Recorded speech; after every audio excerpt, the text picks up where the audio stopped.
Magandang umaga mga kahuwan. Narito na ang ulat sa panahon today. Ito po ang ating ulat panahon ngayong linggo, January 25, 2026. Ngayong araw nga po, binabantayan pa rin po natin itong si dating Bagyong Ada na low pressure area na lamang 765 kilometers sa silangan ng General Santos City at ngayon nga po ay hindi naman natin inaasahan na mag-redevelop pa ito bilang isang bagyo muli at nakapaloob po ito sa ating shear line kung tinatawag o yung linya kung saan nagbabanggaan yung hanging amihan at yung easterlies. Ito nga po yung nakikita natin sa ating satellite imagery bilang mga makakapal na kaulapan na ngayon ay nakakaapekto sa silangang bahagi ng Mindanao, dulot nga po yan ng shearland. But for the rest of the country naman, inaasahan pa rin po natin yung malamig na hanging amihan.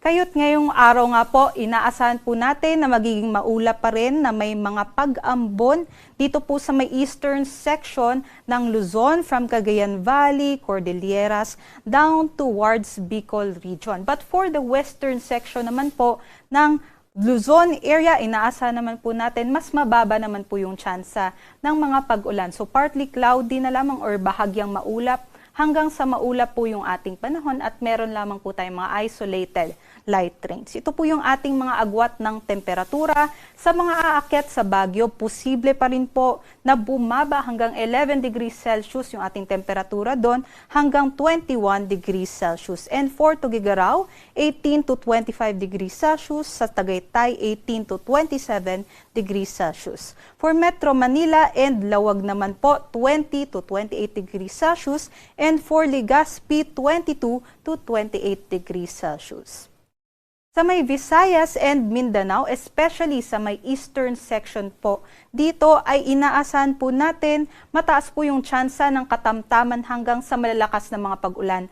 Dulot po yan ng shear line dito po sa eastern Visayas, down towards Caraga, some parts din po ng northern Mindanao, sa may Sorsogon and sa may Davao region. So mag-ingat po yung ating mga kababayan dahil posible pa rin po yung mga pagbaha at pagguho ng lupa dulot po ng shear line. For the rest of Visayas naman and Palawan, inaasahan pa rin po natin yung bugso ng amihan dyan. So magiging maulap po for the rest of Visayas and parts of northern Mindanao. And for Palawan and dito po sa may Barm and Zamboanga Peninsula, inaasahan naman po natin yung generally fair weather conditions at may mahihina lamang at paminsan-minsang mga pag-ambon. Ito po yung ating mga agwat ng temperatura. For Kalayaan Islands and Tacloban, 22 to 29 degrees Celsius. Iloilo, 23 to 29 degrees Celsius. Cebu and Cagayan de Oro, 24 to 29 degrees Celsius. Puerto Princesa, 22 to 30 degrees Celsius. At sa may Davao po, 23 to 32 degrees Celsius. And sa Zamboanga, 22 to 33 degrees Celsius. Dahil nga po nitong shear line ay mataas po yung tsansa nga ng mga pag-ulan sa eastern section ng Visayas at Mindanao, kaya't inaabisuhan nga po natin yung mga kababayan natin dyan na maghanda po dahil posible yung 50 to 100 millimeters na mga pag-ulan within 24 hours na maaari pong magdulot ng mga pagbaha at pagguho ng lupa dito po sa mga lalawigan ng Eastern Samar, Southern Leyte, sa may Dinagat Island, Surigao del Norte, Surigao del Sur, Agusan del Norte, Agusan del Sur, pati po dito sa may Davao de Oro and sa may Davao Oriental.